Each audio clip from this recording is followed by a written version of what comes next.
Bună ziua și bine am revenit! Mici și realități despre Uniunea Europeană. Ni se spune în ultimul timp că ne alegem reprezentanții la Uniunea Europeană. Este oare chiar adevărat? Avem în față alegeri europarlamentare, dar asta înseamnă că ne alegem reprezentanții în Uniunea Europeană prin alegerile europarlamentare? Este, cred că, cel mai mare mit care circulă în momentul de față în spațiu public și este o inexactitate, eludând astfel importanța întregului an electoral pe care îl avem în față. Îl am invitat alături de mine pe domnul conferențiar Simion Costea, cu care deja v-ați obișnuit din emisiunile trecute și cred că nu mai necesită o prezentare mai în detaliu. Bine ați revenit! Bine v-am regăsit! Bună ziua tuturor! În spațiu public circulă această informație. Ne alegem reprezentanții în UE, ceea ce este oarecum fals. Pentru că noi ne alegem reprezentanții prin votul europarlamentar în Parlamentul European.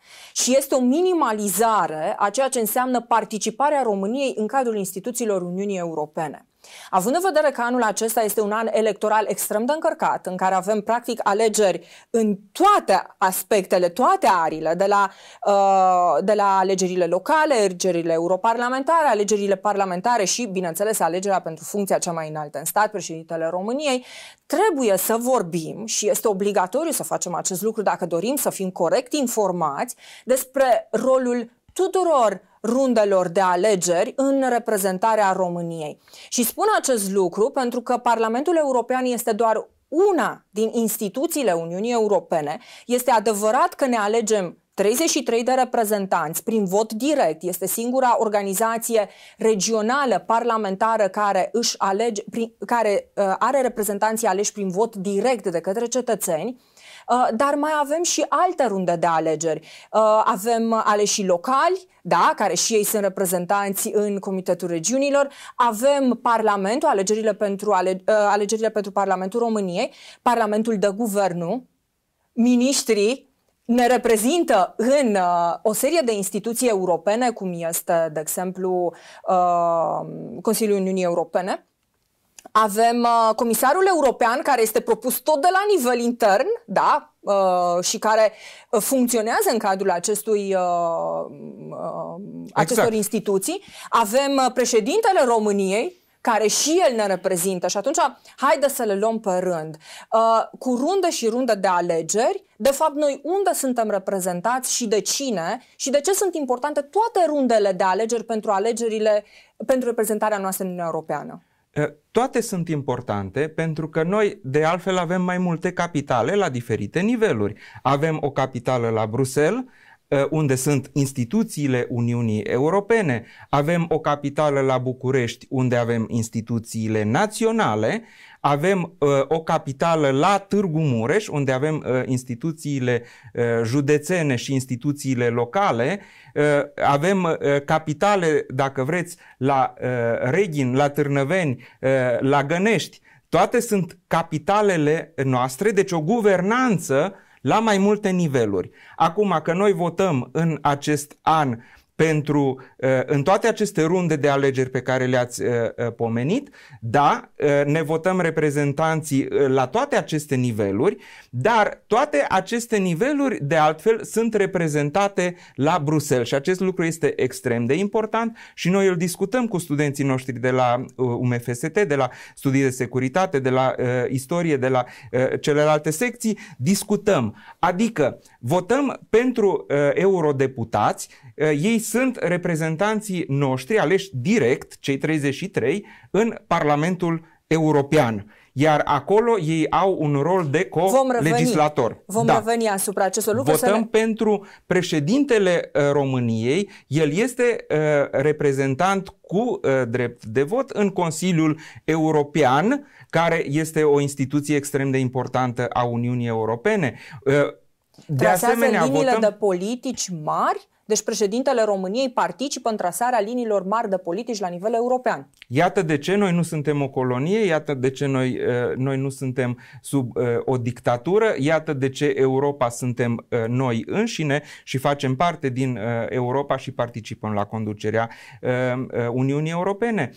Votăm pentru Parlamentul României, într-adevăr, Parlamentul României creează o majoritate parlamentară și din ea apare Guvernul României, care este expresia unei majorități parlamentare, a unei majorități de voturi a populației României, iar miniștrii români sunt parte a unei alte instituții europene care este Consiliul Uniunii Europene și care colegiferează împreună cu Parlamentul European. Votăm pentru președinții de Consiliu Județean, pentru consilierii județeni, consilierii locali, pentru primari, iar aceștia la rândul lor, inclusiv români, sunt reprezentați într-o altă instituție a Uniunii Europene care se numește Comitetul Regiunilor. Va să zic că dacă noi votăm în alegerile locale și județene în luna iunie, acești aleși ai noștri vor fi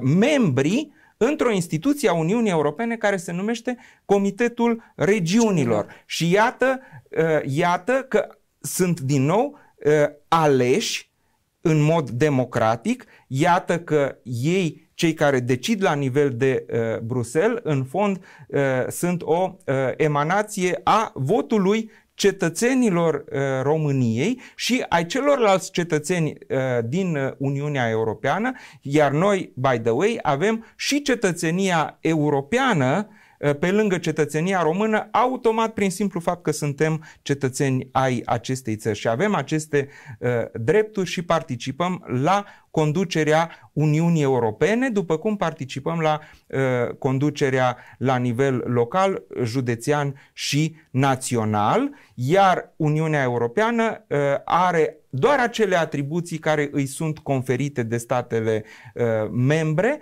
și aici fiecare își joacă propriul rol, statele naționale care sunt membre, inclusiv România, care este bine reprezentată numeric în toate aceste instituții europene pe care le-am menționat, da? Și de asemenea există un rol al autorităților locale, există un rol al guvernelor, există un rol al parlamentelor naționale de asemenea și să nu uităm, există un rol al societății civile care la rândul său este reprezentată în Comitetul Economic și Social. Avem o dimensiune guvernamentală în Uniunea Europeană, avem o dimensiune parlamentară, avem o dimensiune a autorităților locale, județene, regionale, avem o dimensiune a societății civile care este reprezentată de asemenea în instituțiile Uniunii Europene și de care Uniunea Europeană chiar ține cont. Iar dacă vorbim despre societatea civilă, sunt organizații non-guvernamentale, asociații, fundații și aici am avea nevoie de mai multă participare civică și de mai multă cultură civică participativă, dar aici intră și sindicatele, aici intră și patronatele, aici intră și universitățile și institutele de cercetare și Academia Română, deci toți sunt stakeholderi care sunt importanți pentru instituțiile europene care sunt reprezentați în Comitetul Economic și Social, care sunt consultați de instituțiile europene și care contribuie la a ține responsabile instituțiile alese în fața cetățenilor și între procesele electorale și acest lucru este foarte important. Și foarte bine că ați făcut aceste mențiuni pentru că de multe ori când vezi statisticile sau discuți cu oamenii sau cu tinerii, mai departe de alegerile europarlamentare, oamenii nu înțeleg foarte clar cum sunt reprezentați într-o zonă sau alta și având în vedere că avem un an electoral în față atât de complex și atât de bogat, cred că cetățenii și cei care ne privesc trebuie să înțeleagă că de fapt nu doar alegerile europarlamentare sunt importante în acest proces și că trebuie să înțeleagă că pe tot parcursul acestui an vor vota ceva sau pe cineva, în funcție de opțiunile fiecăruia, care după aceea va genera fie o majoritate, fie individual ca persoană și ne vor reprezenta la nivelul Uniunii Europene. Categoric. Așa cum arată acea reprezentare, așa va fi și rolul României în rândul celorlalte state, pentru că, din nou, vorbim despre aspecte care țin de competență, de înțelegere foarte bună a politicilor europene și ea nu trebuie să fie făcută doar de cei care merg pe poziții de europarlamentari, ci inclusiv de cei care participă în alte runde și alte tipuri de alegeri.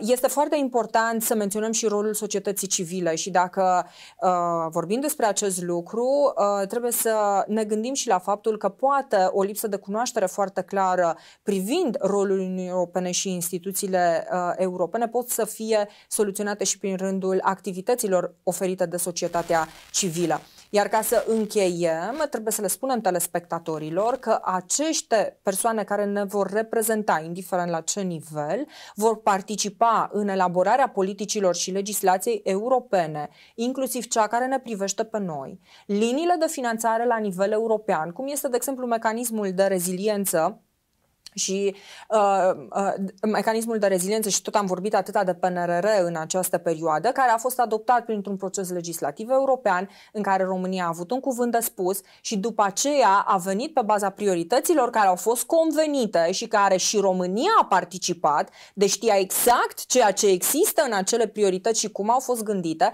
a venit să creeze acea propunere prin PNRR. Deci iată că participând în toate elementele, toate etapele de consultare în generarea unei politici europene în domeniu de finanțare de data aceasta, am ajuns să depunem o linie de finanțare și un proiect pentru finanțarea lucrurilor pe care noi le-am considerat importante, proiectelor pe care noi le-am considerat importante și după aceea beneficiarii direcți ar trebui să fie cetățenii României. Deci am fost reprezentați peste tot, în diverse forme, bineînțeles, pe baza alegerilor pe care noi le-am făcut la rundele de alegeri anterioare. Acum avem în față o altă rundă de alegeri. Dacă vrem să fim reprezentați bine, trebuie să ținem cont că în fiecare etapă ne alegem reprezentanți.